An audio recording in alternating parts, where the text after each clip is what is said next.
त्यो उसमा त हेरेको थियो टिभी हेर्नु त हामी हेर्थ्यौँ हजुरको त हरेक त्यो के अरे जनता चाहन्छन् भन्ने कार्यक्रम पनि म हेर्थेँ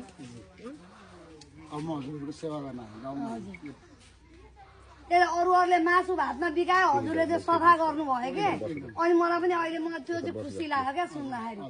अरूहरूले चाहिँ दुनियाँ मासु भात दुनियाँ हजुरले चाहिँ अब कामै गरेर देखाइदिनु भयो क्या हजुर अब यो पोल पनि सार्न लगाउँछु हजुर अनि त्यसपछि यहाँ सुन्नु न एउटा यहाँ बत्ती छैन अनि खाने पानी पनि छैन त्यो चाहिँ राम्रो यहाँ अलि हामी पीडितै भएको छौँ त्यो गराउँछु हजुर काम गराउँछु हुन्छ छाप के हो तपाईँको नेताजी कुन छाप हो मोबाइल छाप मलाई मोबाइल छाप हो मलाई थाहा छ मोबाइल छाप हजुरको म प्रत्येकमा सुन्थेँ क्या त्यो कार्यक्रमहरू त्यो के अरे जनता चाहन्छन् भने म कहिले टुटाउँदैन थिएँ नमस्कार अर्गान सक्सेसफुल पर्सन हजुर हुन्छ